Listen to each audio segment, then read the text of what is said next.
The Hunt Begins, Part 1. There was always something satisfying about crowds parting for you. Rawthorn had always liked the feeling, and it was one he had gotten used to centuries ago. Holding his head high, the slender elf made his way unimpeded through the bustling streets. The hem of his long black cloak lapped at his ankles or occasionally swayed in the light breeze. All around, strangers' faces turned to stare as he passed, headed towards what he hoped to be the town hall. Traveling to countless new cities over the years, he had grown quite proficient in guessing the layout of the towns he had never been previously. However, whether he knew where he was going or not, first impressions were of the utmost importance in larger jobs like this.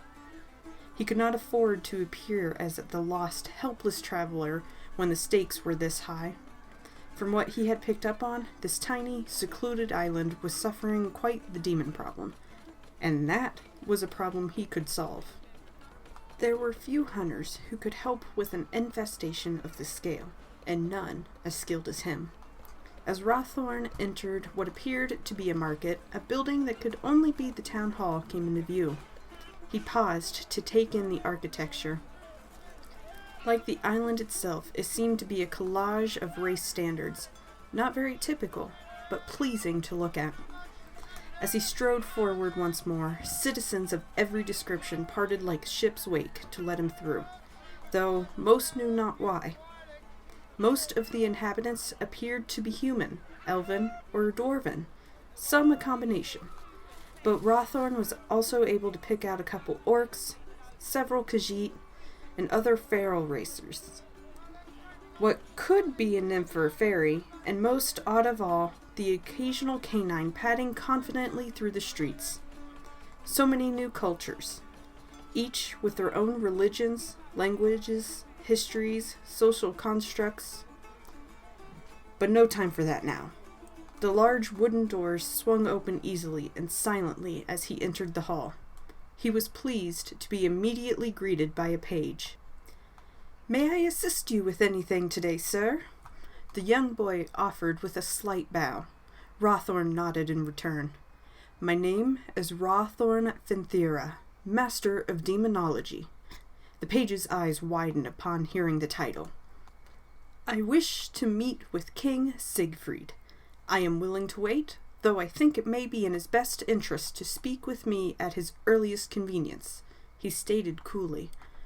The servant nodded eagerly and took off at a quick pace up a staircase to the second floor. Rawthorn remained in the foyer, adjusting his black leather gloves before stilling again to await the king's response. After a few minutes, the page returned and bowed again.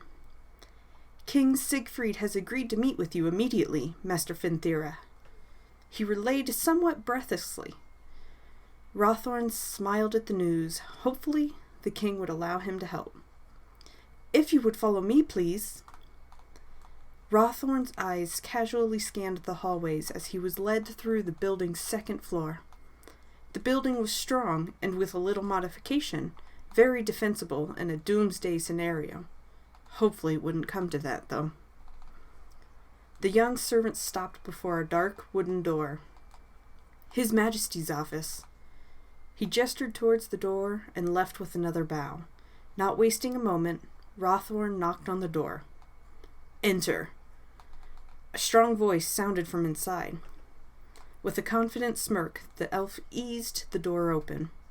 The king was seated in a golden throne behind an ornate desk, going over a small stack of papers.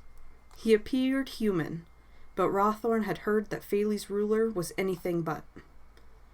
"Your Majesty," Rawthorn greeted, putting his false hand over his heart and nodding his head in respect. Before he could introduce himself, the young king began speaking. "So, you must be another opportunistic, self-proclaimed demon hunter looking to turn a profit from my island's misfortune." Rawthorn froze, a bit shocked at the words. King Siegfried looked up from his work to make eye contact. "I'll make this quick. I can guarantee this will not be easy.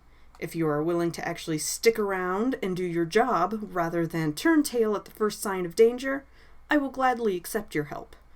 He leaned back in his chair, looking tired. If you cannot handle the weight of this job, then I suggest you head right back to wherever you came from and not waste my time and resources.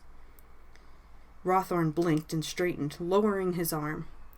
You have had problems with unqualified bounty hunters, then? He responded smoothly, clasping his hands behind his back.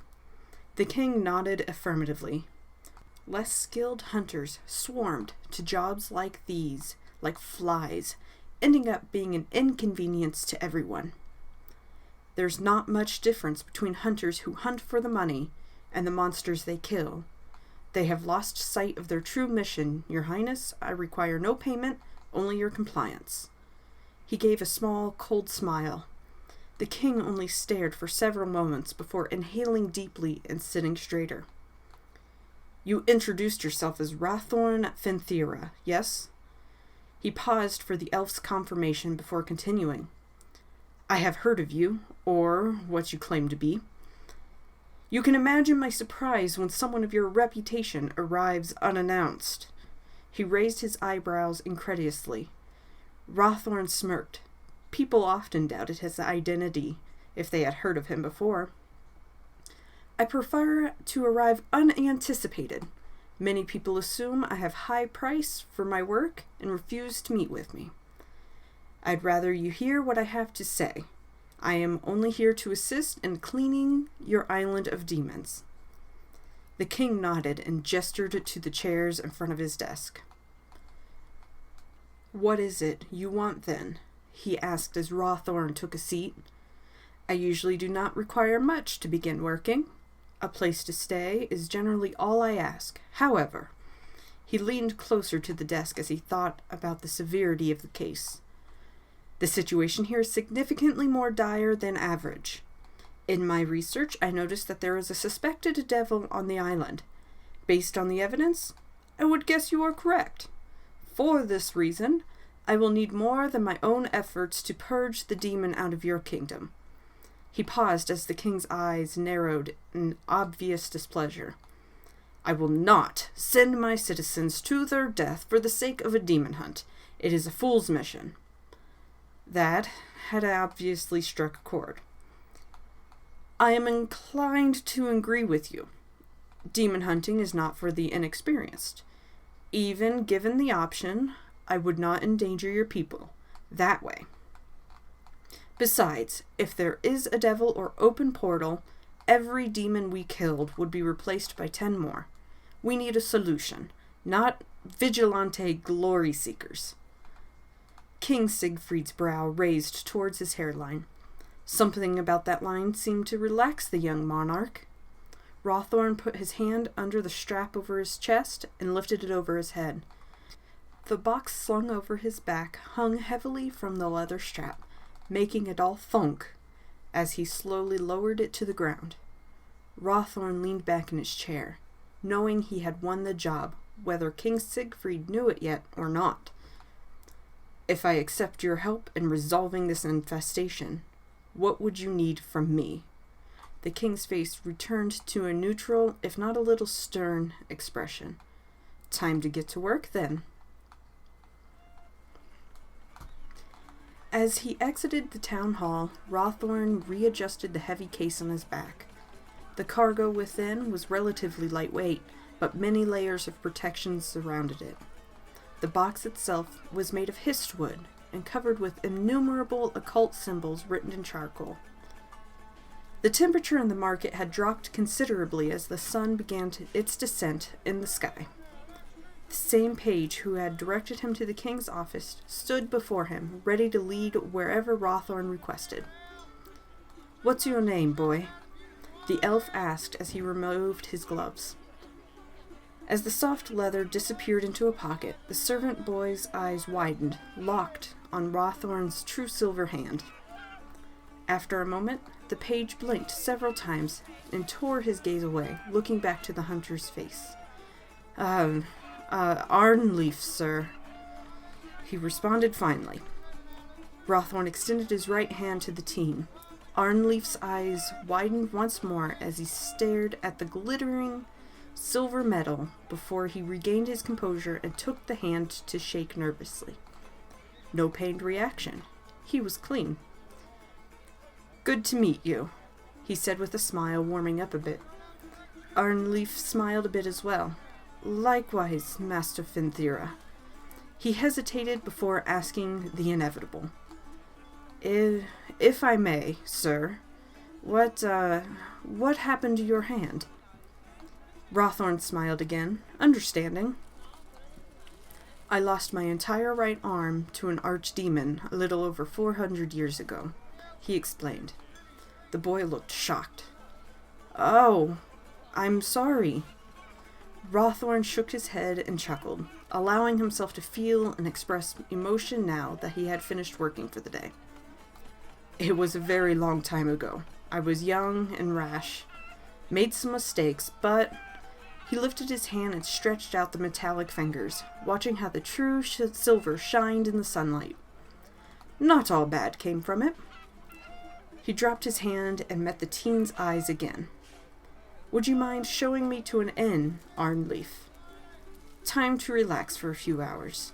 The page bowed quickly, refocusing on his job. Oh, of course, Master Finthera. Just this way." He began a path through the thinning crowd. Rawthorn noted a couple more faces turning their direction, though he had grown very used to the staring long ago. As they walked through the square, several more inhabitants caught his eye. A short, pony-like centauress, looking like she'd rather be anywhere else. 2 dragon people covered in shimmering white scales, presumably siblings. A pale, barefoot man wearing summer clothing despite the cold, with vibrant colors accenting his white hair. So many fantastical people in one place. Maybe, when this job was finished, he would stick around the island to learn more about them. A loud burst of laughter near a market stall ahead interrupted his thoughts. "Really, man? Really?" The man who had laughed questioned a smaller figure. Definitely human, but built like a tank, standing taller than most of the crowd around him. "Aren't you cold?" His boisterous laughter made the feather in his hat shake. Rawthorn's attention was drawn to the shorter man, who was wearing the tiniest shorts he had ever seen, a skimpy, provocative top, and strappy heels. Now, that was something.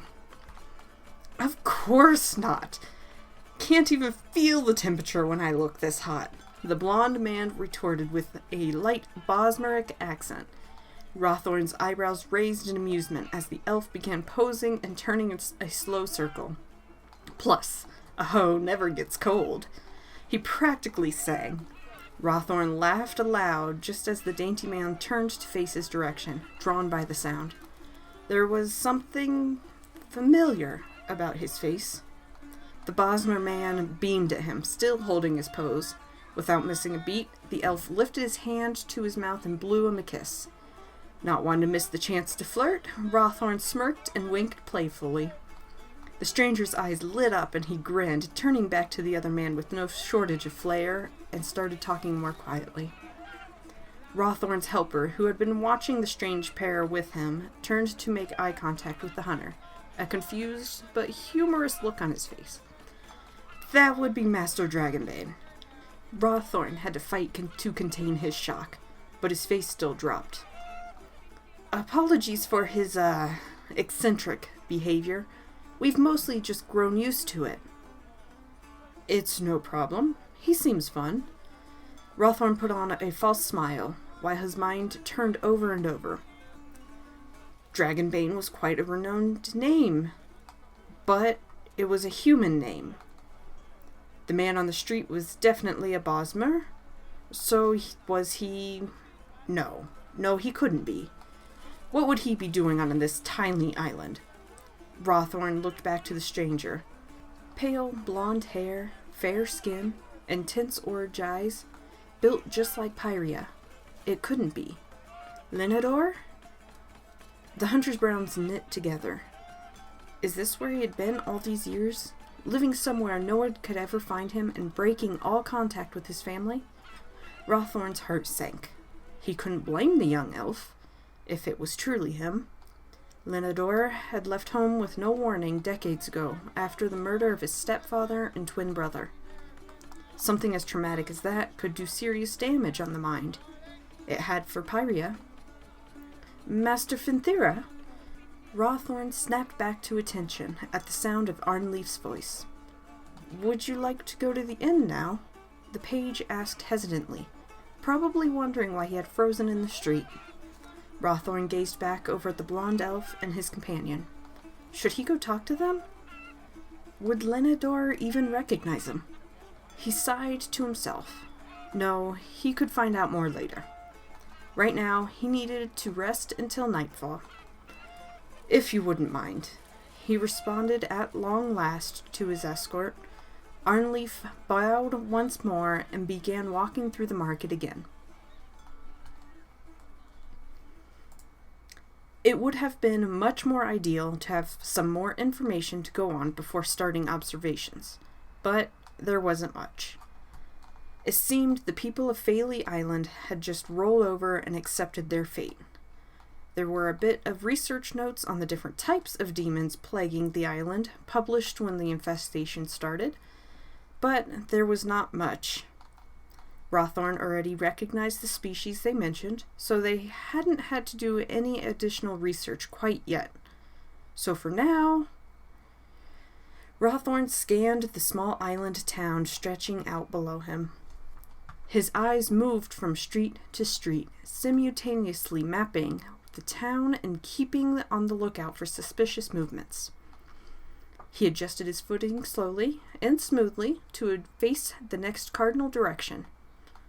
From the roof of the town hall building, he could see most of the town, which, thankfully, meant less town to keep track of and under control.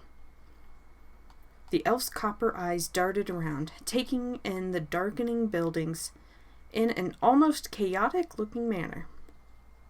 It was best to keep your mind alert and focused. It could be surprisingly easy to fall asleep during situations like this. Several figures moved through the streets. From what Rawthorn understood, the island used to have quite the nightlife as well, but all he saw now were stumbling drunks who likely forgot to leave the taverns earlier, trying to get home. Spread out sporadically were the lights of torches from the few volunteer guards patrolling the streets. They had been many earlier, but they slowly dwindled as the night grew older. There would have to be a more organized patrol formed soon. Rawthorn slowly turned again, steadying the box on his back. If there was a devil on the loose, it would probably be best to keep it with him at all times. As he began surveying the town once more, something caught his eye. His stare locked on the shadows near an overhang, waiting for the moment. There. Murky shapes shifted in the black before a figure dashed quite skillfully to another shade. Definitely not a kid messing around. Whoever this was, they had a purpose. Rawthorn watched the figure shift adeptly through the night, probably invisible to every other set of eyes. After watching their path for a moment, Rawthorn made a quick prediction on where they would go next. In a fluid moment, he stepped off the roof into empty space. Turning in the air to catch handholds, the hunter descended the building's facade in a controlled fall. He landed quietly in a crouch. His heart rate picked up slightly with the thrill of the freefall. Now, on full alert, Rawthorn turned and made his way quickly and silently through the streets to where he guessed the figure would be. Unlike his target, he made no move to hide. The elf darted around several turns before pushing into an alley. Whoever, or whatever, he was following should be right here. Standing just outside the light of a street lamp, his eyes slowly, methodically searching the darkened alley. A small smirk twitched at the corners of his mouth as he spotted them. The man stood still and confidently in the shadows, staring directly into Rawthorn's eyes. That was the stance of someone who felt they didn't have to worry about being seen. "I suggest you make yourself known," he called out to the man. The stranger tensed up, turning slowly and silently towards a stack of crates. Clever. Rawthorn would likely lose him if he fled deeper into the alleyway. I will be forced to assume the worst if you cannot prove you mean no ill will, friend. After hesitating a moment, the figure stepped reluctantly out of their hiding spot and towards the light of the lamp, hanging their head slightly. He was not what Rawthorn was expecting.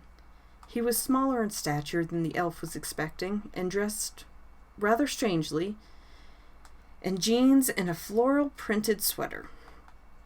Rawthorn only stood staring for a few moments, slightly baffled as the man avoided eye contact, rubbing the back of his neck. Slightly awkward about being caught? He didn't seem demonic, but there was no way to be sure yet. I promise I wasn't doing anything illegal. I would just prefer not to be seen wearing this. The man spoke first, standing a bit taller and running his fingers through his short, amber hair. He still avoided looking at Rawthorn. It does not matter to me what you are wearing, the elf stated clearly, approaching the stranger. I am conducting an investigation at this time and looking into all suspicious movements around town. Apologies for interrupting. As he got close, a small amount of concern formed in his chest. The smell of another seemed to cling to the man. Rawthorn knew the smell, though it was unrecognizable to most. Succubus. Had this man been associating with one? That could explain a lot. My name is Rawthorn Fenthira. He extended his silver hand, keeping his face completely expressionless. It was best to reveal as little as possible. The man's brows scrunched together in confusion, but he pulled back one of his long sleeves and shook Rawthorn's hand. No pain reaction. Maximus Dason, though Dason is fine. He introduced himself warily. May I ask where you are headed, Dason? Rawthorn's tone was flat. It was not a question. The man's eyes narrowed. Home. Where were you before? The succubus's scent was fresh. If he could trace Dason's steps backwards, with a little luck, he would find the thing. He wouldn't let the stranger know, though. Whatever the nature of their meeting, it was best if Rawthorn kept his intentions hidden. Dason fidgeted slightly at the question. Good sign. I don't think that's anyone's business but my own. He crossed his arms over his chest. If he was defensive about his location, that may be where the demoness was. Rawthorn was careful to keep his stance neutral but strong. It was best not to overly intimidate the interviewee or allow him to sense weakness. There was a sound of shifting papers as the hunter produced an official decree from his coat pocket. A glint of gold reflected off the royal seal at the bottom of the document. As it caught the light, Rawthorn displayed the page to the shorter man, noticing his eyes widening at the sight. With all due respect, Master Dason, I think you will find that it is my business. He allowed the man to take the page, watching as his copper eyes scanned the words. It had only been written earlier that day by King Siegfried, and allowed Rawthorn to demand any information he thought relevant, granting him access into any building, and it gave him a fair bit of power over the town guard, among other details. As long as your actions and whereabouts do not interfere with my investigation, I do not care what you were doing. If you are innocent, you can be on your way. Dason's eyes widened slightly and his brow raised in worry as he looked back up from the document. Rawthorn accepted the paper back as the oddly dressed man seemed to become considerably more nervous. Rawthorn remained expressionless to coax the information out. One succubus was not a big find, but it was a start, and there was always the chance it had high connections. Are you going to tell anyone? Dason finally asked. Will I have to? Rawthorn raised an eyebrow at the question. The auburn-haired man sighed in resignation. I was at my boyfriend's house.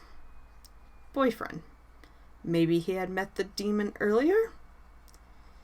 No one on the island really knows about us yet, and I kind of don't want to be seen in his sister's clothes. So I was trying to not get caught. It explained everything except the scent. Where were you before? Rawthorn honestly just wanted his answers and to leave. He was getting anxious to hunt. Dason stood a bit more confidently before answering. I had just gotten on the island. I went straight there. Rawthorn's eyes narrowed quizzically, and he grunted his confusion. Somewhere in the time frame, the man had come in contact with a demon. But when? I'll need your information. Then you will be free to go. So, it seemed he did have at least a small lead this evening. After circling the large white home several times, Rawthorn was able to tell that this was indeed home of a demon. At the front door, many layers of the succubus scent, old and new, told him it had been here for some time. At the northwest corner of the estate, his silver inlays chilled slightly under his skin. After a couple more approaches, it was apparent that the cooling wasn't a fluke. It was in the living room. But when Rawthorn peered through the window, there was only a man. The same that Dason had described as Nikon Zaleski. Upon further investigation, the hunter spotted who could only be Nikon's sister, Katori, on the second level. But, unlike her twin brother, she had no indications of demonhood. It was unlike any case he had seen before. Carefully, keeping track of Nikon, Rawthorn began recording his findings so far in his field journal. Fayley Island, Subcase A, Zaleski Household. Progress, investigation. I've caught local wind of a succubus right off the bat on the island. Its scent was mingled with that of a local, but that is where all sense ends. I've tracked it to an estate on the island's upper socioeconomic class district, where it has apparently been living for quite some time. It is not often a succubus remains in one location for long, much less legally purchasing a very large house and taking up residence. After a quick analysis, the only demon I can find in the house is one Nikon Zaleski, who appears to be male. He has shown no indication of possession so far. Could he be the succubus? I have not encountered a situation like this and will need to contact an old acquaintance for more information. On the other hand, his twin sister shows no signs of being a demon. There does not seem to be anyone else in the house. I cannot think of a possible explanation for all of this. Further investigation will be required before I can come to a conclusion or decide how to handle this situation. Rawthorn tucked the journal away and slowly stood from his crouched position under the living room window and stealthily peeked in once more, back to the marble structure of the building. The demon still sat on a couch with his nose in a book, back to the hunter. After a moment, he seemed to tense up a bit and looked up from his reading, slowly looking left and right as his shoulders drew up. He could feel Rawthorn's gaze on him. The hunter, in an almost casual manner, turned away from the glass and ducked down again, pressing his back to the wall of the house. A shadow halted in the bright glow of the living room lights as the demon looked out the window into the inky night. Rawthorn sat still and unconcerned in the grass under the pane, knowing he was completely hidden from anyone within the house. Within a minute, the light began diminishing. The curtain fell closed. The hunter smoothly stood up and made his way back to the street. This investigation would have to be resumed later. The sun would be up in a few hours, and there was much to do come morning. Rawthorn awoke with a sigh as sunlight streamed through the crack in the blinds. He put a hand over his face, feeling the slightly cool metal through his eyelids, letting the chill wake him up more. After several minutes, he dropped his hand again and reached for his phone on the nightstand next to him. First task of the day? If he was going to unravel the succubus investigation from last night, there was only one man he knew who would have the kind of information. The hunter quickly began an email to send to him. Grant, I need your help with something. Working a case right now involving a succubus, and I'm at a complete loss. You busy?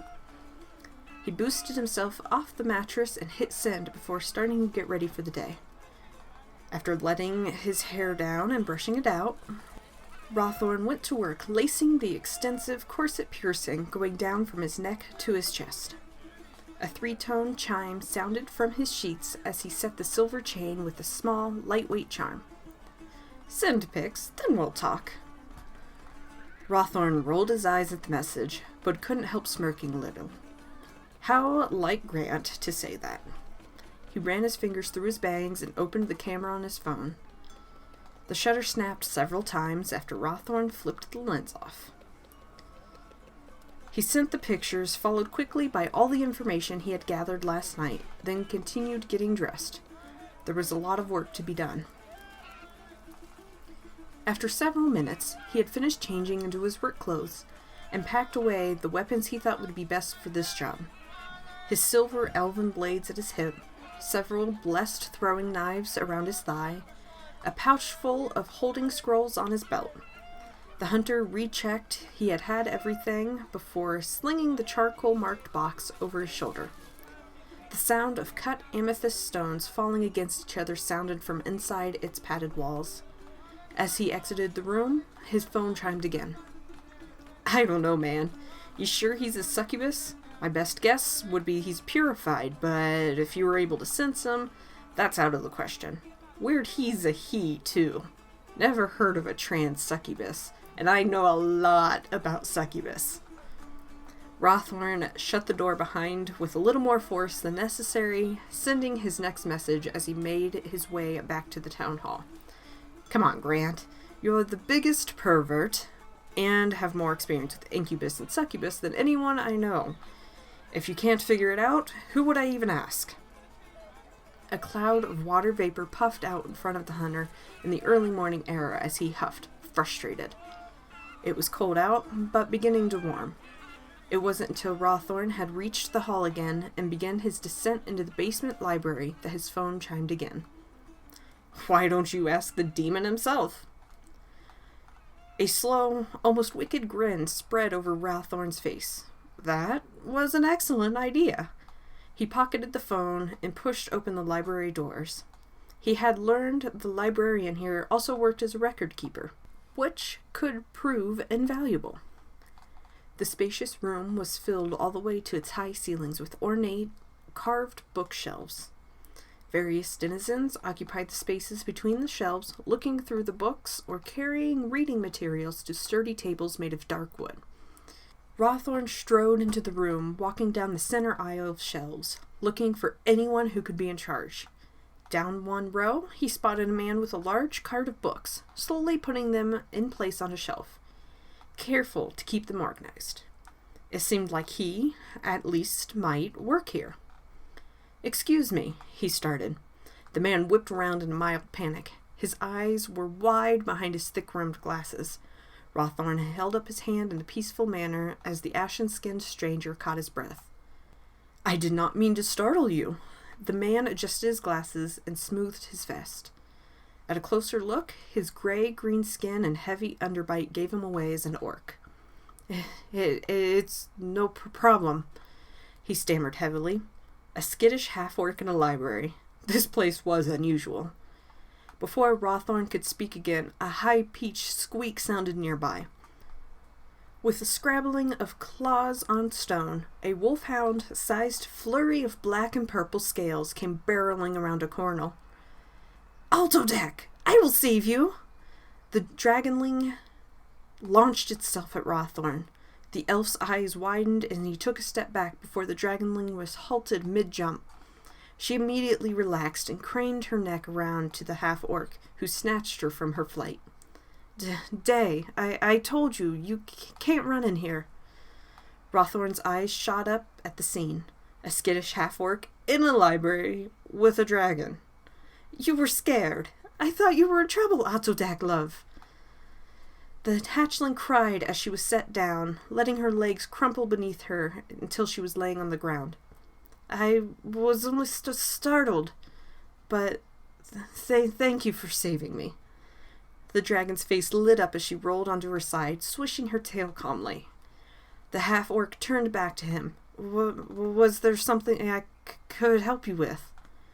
He asked nervously, wringing his hands. Rawthorn blinked several times and cleared his throat. He wasn't expecting that. I was wondering if you could point me towards the person in charge, he stated as he regained his composure. You're looking for Professor Drakon. He's at his desk, I think.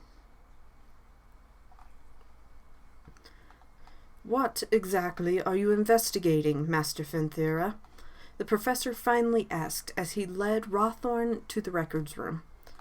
The hunter detected no demonic presence on the bird-like man, so he decided it was safe to share. Word would soon get out anyways. I am a demonologist, Professor.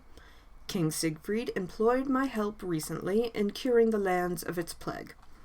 He stated evenly. Drakon turned his head to take a better look at the hunter through his spectacles. I see. We have had many demon hunters offer their assistance, but none of yet have asked to look at our census. Rawthorn remained expressionless as he walked behind the doctor. I have different methods than most, but mine are much more proven. They paused beside the door labeled with a gold plaque while Drakon produced a key-ring. How detailed are your demographics? The professor smiled at him as the door swung open into a warm, quiet room. Not as detailed as I would like, but still fair. The kingdom is still fairly new, and we have high turnover rate. It is not easy keeping track of everyone. Rawthorn followed the birdman into the room and was greeted by the smell of paper and ink. Drakon moved a heavy leather-bound book onto the table in the center of the office and began sorting through files in a cabinet. He groaned softly. Someone put these out of order. Is there something specific you're looking for? Drakon tucked his wings a bit closer to him, not to impede the hunter as he walked around the table. Yes, as a matter of fact. Specific races. Any purified demons, half-demons, demonic races, Nephilim, or cryptids registered as citizens.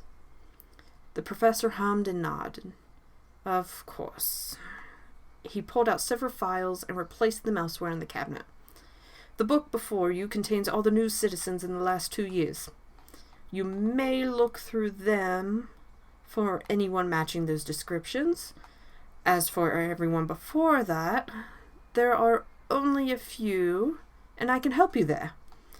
Rawthorn was impressed by his memory. There were a lot of people to keep track of on the island. Drakon grabbed several files, a few lists, and set them on the table before taking a seat. He tapped one entry on a list with his claw. Eldoran is a purified demon. The only other I know of is Shara, purified right here on the island. You'll find her in the census book. He passed another list, pointing out a new name. Miska Hellhound here is a half-demon. There are many shifters and skin changers on the island, but the ones listed as lichen or were-touched will be in there. He slid a file across the table to Rawthorn. The elf opened it and scanned a couple of entries. Azran Firewalker, Abon Care, Jonathan Relto. Not many else in the way of cryptids. Rawthorn shifted his attention to the new list. Alwyn Dragonbane is listed as a Jersey Devil hybrid. There was that last name again. What was going on here? The hunter set the train of thought aside for later as he handed a small stack of files, each dedicated to a single person. He was surprised to see the king's name written on the top file. And these are all citizens of demonic races, all listed as Vargan. Rawthorn nodded slowly as he took all of the information in. He set aside the files and papers and opened the leather-bound book. Beside each name was a date of their acquired citizenship, a birth date, or occasionally, lack thereof, race, subrace, address, household, and country of origin. All he would need in this case was race. So scanning all the new entries would only take a couple days on and off work. Of course, some information may not be entirely accurate. There could always be someone more ashamed of their heritage, who claimed to be another race. Rawthorn took a seat in front of the census to get ready for work. Thank you, Professor. This would suffice. Drakon leaned forward slightly in his chair. I give you this information freely, Master Finthira, because I trust you to use this information to protect these people and not use it against them. He stated with a stern yet pleasant tone. Rawthorn gave a small smile at that comment. Of course, the innocent have nothing to fear from me. The professor nodded and smiled, approving of the answer, and stood straightening his jacket. Then, I will leave you to your work. He dismissed himself and went back to reorganizing the cabinet. Rawthorn watched the Birdman work for a few more moments before beginning to read off the list races. Human, dwarf, half-elf, centaur, shifter, wolf, elf, human, anthropomorphic canine. The silence was only broken by the occasional shifting of papers as the two settled into a routine. After a couple minutes of scanning the pages, Rawthorn slowly lifted his eyes, suddenly curious, though. It was a long shot. Professor Drakon. The librarian paused in his organizing and turned his attention back to the hunter. Do you happen to know a Nikon Zaleski? Drakon's brows furrowed in thought. I do, actually. He only moved here recently, but spends quite a bit of time in the library. He replied thoughtfully, putting a knuckle to his beak. Why do you ask? It is a personal interest, mostly. Drakon adjusted his glasses and returned to his task. Rawthorn quickly turned the census to where the silk ribbon marked the most recent entries. Only a couple names up, Nikon was listed just under his sister, Katori. Human. He glared at the word, willing it to give up an answer. Rawthorn sighed and flipped back to the last entry he went over. He would figure this out. In time. Rawthorn stretched his shoulder back as he wandered the market area. It had been a mind-numbing day. Several hours going through the island census was immediately followed by drawing up a plan for a nightly patrol around the city, only to have to argue it with the captain of the guard. What was 4 more hours when your lives were at stake? As soon as Rawthorn began stirring the pot, it would get worse before it got better. The captain only accepted the plan after Rawthorn reminded him that he was obligated to do exactly as he said by order of the king, regardless of his own opinions. But now, it was time to relax before the sun began setting. He hated working during sunsets. The sky turned the color of cat vomit, and he was completely blind looking to the west. It was a vulnerability to not be able to see in one direction. The hunter recalled the legend of Vladimir the Impaler, who marched his army into the setting sun until the opposing army could not see them before releasing rabid bats. The bats flew away from the intense light and descended on the enemy soldiers. Thus, the legend of Dracula was born. There was nothing pleasant about sundown. Rawthorn unbuttoned his collar and sighed content, watching the cloud of his breath slowly dissipate in the still, chilled air. Time to find food and explore. There were so many unfamiliar things here to learn about. He allowed himself to relax as he strolled aimlessly. Though he had much less of an impact when he was more emotive, he still noted a couple people turning towards him to get a double take at the silver tattoos on his face. Before he had been walking along, a familiar face appeared in the crowd.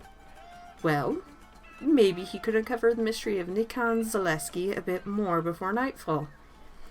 He tucked away the documents he compiled from the records room and approached the subject of his interest from the previous night. Hello again, Dason, he greeted somewhat cheerfully. The small-statured man and his much larger companion both turned to face him as he stopped within conversing distance. The tall man chuckled, almost in shock. I was starting to think you were joking, Frills! He beamed as he looked up at Rawthorn. When you said you were caught in the middle of the night sneaking home while cross-dressing by an elf dressed like an exorcist, I had my doubts. Dason looked worriedly up at his friend. Rawthorn couldn't help but smile, though. But here you are in the flesh. The man's grin was contagious. Rawthorn extended a hand in greeting. Rawthorn Finthera. He introduced himself warmly. It would be best to start off on the right foot. Chances were not great for them to have positive feelings towards him by the end of this. The taller man shook his hand warmly. The hunter tilted his head slightly. No reaction. He was clean. I'm Mitz, he said as their hands dropped. Just one name? Rawthorn questioned jokingly. Well, my name... like Beyonce. Mitz seemed to freeze for a moment before doubling over laughing. Dason finally cracked a smile, though he still looked a little shaken up. Rawthorn turned his attention to the shorter man. I apologize for the manner of our meeting yesterday. I was hoping to ask some more questions regarding my investigation. Dason raised his eyebrows while Mitz adjusted his hat and swept his dark hair out of his face, laughter slowly tapering off. Yeah, sure, he responded slowly, slightly unsure. What are you investigating? Rawthorn smirked. You two are not permanent residents of Fayley, correct? Where do you come from? He redirected. Honestly, it mattered little. He only needed to make questions regarding the succubus less obvious. We are from Bekah. Mitz announced proudly as he draped an arm over his companion. Yaranit, specifically. And your occupations? Rawthorn continued quickly. Military personnel. Dason answered this time. We work for... Rawthorn's eyes flashed up to the reflection in a window behind the two men as his tattoos cooled. Two figures were approaching. His hand slipped subtly to the hilt of his sword as he continued pretending to listen. How long have you been coming to Fayley? The figures stopped and appeared to converse with each other. They were close enough now that Rawthorn could recognize the taller figure by their vibrant blue and white hair. Nikan. The much shorter person waved their arms quickly above their head. Rawthorn noted how Mitz's speech trailed off and his eyes were drawn to the motion behind the hunter, and he smiled. Rawthorn turned his attention back to the two before him as Dason finished the incomplete thought left by his friend. We are usually only here on weekends, though, unless we have time off. The demonologist hummed his understanding and glanced back at the reflection. They each had an arm around each other's waist and formed a heart together with their free hands. Dason's eyes kept stealing glances at the two. They must all be friends with each other. Rawthorn relaxed slightly. What brought you to the island? Nikan and the shorter figure were not posing a threat. Mitz grinned, widened, though he made a half-hearted attempt to hide it. Dason only seemed to become more nervous. A couple friends live here. The taller man finished for his friend. We came to visit them, and, well, we just keep coming back. He grinned. Rawthorn faked a smile back at him. The two reflected in the mirror now stood chest to chest, making peace signs and generally goofing around. They were all very comfortable around the demon. Perhaps they didn't know. Friends like Nikan Zaleski. Dason fidgeted uncomfortably. He actually moved here later when... His eyes suddenly widened and his jaw dropped in shock. The taller man's boisterous laughter rang out again.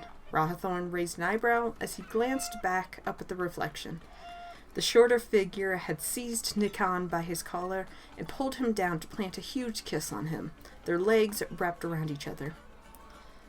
After a moment, they both stepped back while the smaller person laughed. Definitely a woman. Rawthorn set his face as something congenial and turned to face the two people. Nikan's smile immediately fell, and he visibly tensed up. Did the demon recognize him? The hunter's smile momentarily became a bit more sinister. The short woman with him approached fearlessly. Now, there was a look. Two furred, canine-like ears poking through her dark hair, while a long black tail swished behind her. Though she was nearly a foot shorter than him, she radiated the same powerful aura he did. She had to be one of the Vargan he had read about earlier, a demonic race. She brushed past him to stand by Mitz and Dason while Nikon still hung back. "Wow, General." Mitz chided playfully. "General?" "You must be Alicia Wolfe," Rawthorn greeted. The woman's eyes narrowed slightly. Probably wasn't the best way to start off if she was distrustful. "Forgive me. I only recognize you from written description I read while going through the records." Rawthorn ignored the smell of demon getting stronger as Nikon finally neared. Definitely the succubus. Not even incubus. What was going on here? "Thorn here was just asking us some questions, for an investigation of some kind." Mitz finished explaining to the Vargan as Rawthorn focused once more on their conversation. "Hang on, did he just call him Thorn?" "I more commonly go by Raw, actually." The dark-haired man shook his head, still beaming. "Sorry, but no can do. We already have a friend named Ra." Rawthorn only smiled and turned his head slightly to watch Nikon join the group. The blue-haired man stepped nervously around the hunter, giving him a wide radius before stopping slightly behind Dason. At this distance, even Rawthorn's silver chains were reacting to the demonic presence. "And you must be Nikon," he said in a friendly manner. His silver hand flashed in the light as he extended it in greeting to the blue-haired man. Nikon's eyes widened in fear as his pupils dilated wildly. Rawthorn lowered his arm as the demon recoiled slightly, only nodding. All of the hunter's instincts urged him to attack now and start interrogations, but with 3 trained and experienced soldiers surrounding him, now was not the time. He would have to be careful about how he handled this if the people were under a magical influence. "Why exactly are you here?" The Vargan general's teeth flashed with a small snarl. Of all these new people, she would be the hardest, but most useful to befriend, being in direct relation to the king. Rawthorn nodded slightly to her in respect. "I am here by decree of the king." The hunter carefully watched Nikon in his peripheral. The demon lifted his hand to grab Dason's arm, making the shorter man shift focus onto him. The color suddenly drained from the soldier's face as his eyes darted back to Rawthorn, now seeing him as a threat. "Ah, telepathy. Me and Nikki need to get back to home," Dason blurted, cutting off whatever response the Vargan woman was about to say. Nikon clung to his arm, nervous sweat beginning to glisten over his lip and brow. "Did you, have any more questions?" Rawthorn smoked dangerously again. "Not at this time. I know where to find you if I have more," he stated, disguising the threat under an air of familiarity. The blue-haired man's eyes widened as he pulled on Dason's arm, pulling him away from the threat, hands shaking. "We'll catch you guys later," Mitz called, oblivious to his companions as they left. Rawthorn turned his complete attention to the 2 before him. He would have to find out how useful it was to converse with them. "You were saying," Alicia prompted. "What do you 2 know about demons?" The hunter lowered his voice and raised his eyebrows. The 2 before him exchanged a slightly shocked look before slowly turning back towards him. A slight breeze lifted the corner of a page, making a quiet crinkling sound. The subtle noise broke Rawthorn from his ruminations. His journal lay open before him, new entries standing out in slightly fresher, darker ink. There was one about a possible possession case, but the other was infinitely more riveting. Fayley Island, Subcase A, Zaleski household. Progress, investigation. There is no sense to this case thus far. I've encountered 3 regular companions of Nikon's. What kind of demon keeps non-infernal friends? After speaking with 2, it turns out they are all 3 part of an illegal demon hunting league called the Iron Mask Tribe. Alicia is quite the expert in this field, but why has she not caught on to the succubus? Could she be under his control? If Nikon is keeping 3 separate beings under his influence continuously for an extended period of time, he could quite possibly be the most powerful succubus I have ever encountered or even heard of. Could this be possible? Are there more he is casting his magics on? If he is capable of, as it seems, He could have more powerful connections to the rumored devil. I am prioritizing this case until more solid leads becomes apparent. Rawthorn sighed and rubbed his eyes. Time to go back out. There were things needing to be attended to now that the sun had set and he had the cloak of darkness to work in. Almost without thinking, the hunter navigated it to the Zaleski household once again. To be absolutely sure, he checked the scent by the door. Definitely not a hybrid. Not that such a thing was possible with the succubus, but with so much confusion, it was wise to check every probability. He sighed into a quiet night air and circled the house once more, making sure nothing had changed. It was earlier in the night, so the hunter was sure to stick to the deep shadows, moving fluidly and invisibly. Not many lights were still on in the spacious home. Under one of 2 lit rooms, Rawthorn noticed a slight chill to his silver tattoos. A predatory smile curled the corner of his mouth as he eyed the large tree nearby. Quickly and silently, the elf scaled the large trunk and soon found himself with a perfect vantage point of the demon's bedroom. As he peered into the room, his copper eyes soon fell on the subject in question. Nikan stood in the center of the room with his arms crossed anxiously over his chest. Alone? The mage occasionally jumped at some unidentified sound, eyes darting around the room nervously until he calmed somewhat again. Was all of this only because he had come face to face with the hunter? Rawthorn slid gracefully around the trunk to put himself between it and the window pane. These branches were thick and sturdy and had reached close to the house.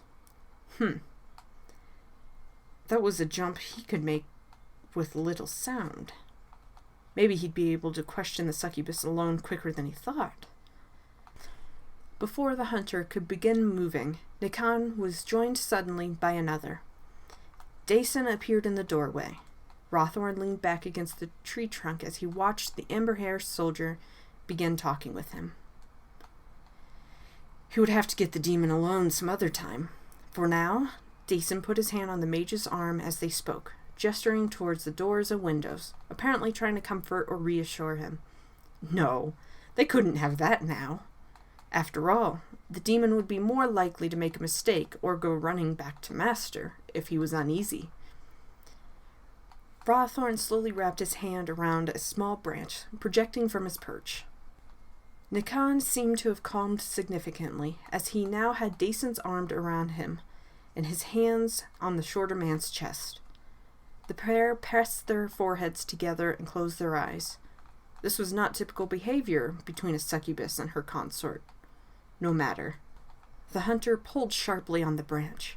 Through the glass, Nikan startled wildly, clutching at his partner in panic. Rawthorn smirked and turned to silently descend through the branches.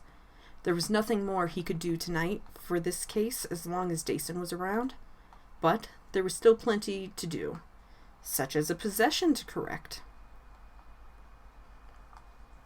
You two, come with me, Rawthorn directed authoritatively to 2 guards.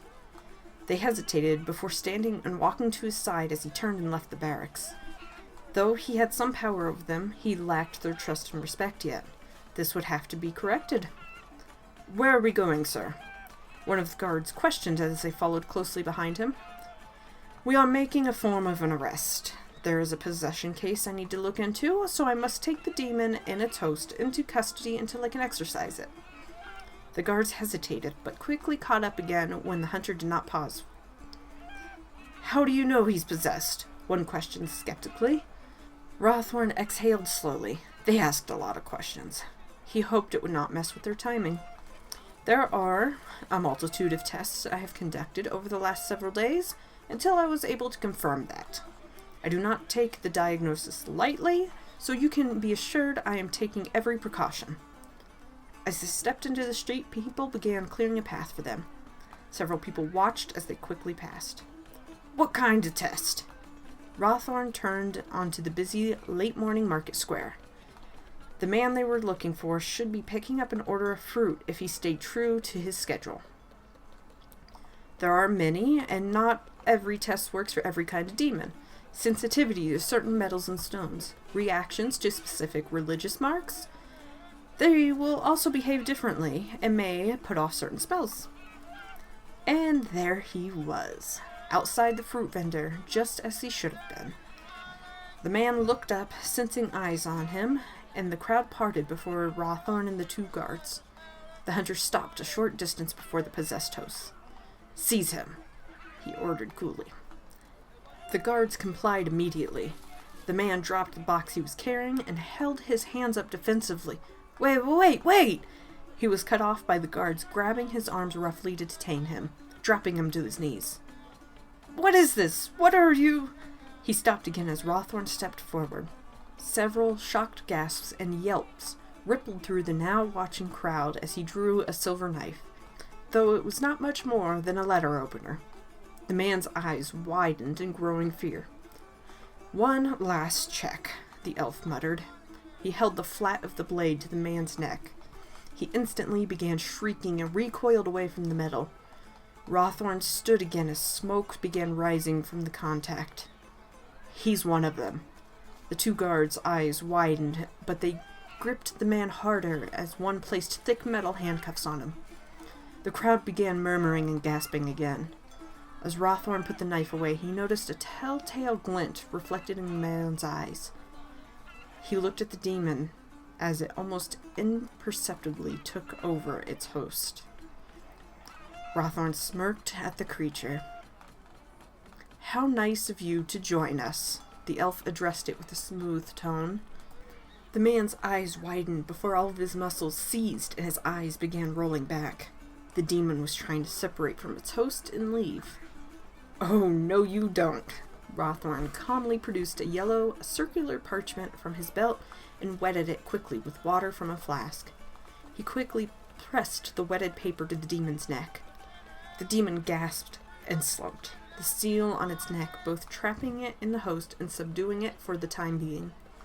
The two guards stared almost in shock before lifting their eyes to the hunter for guidance.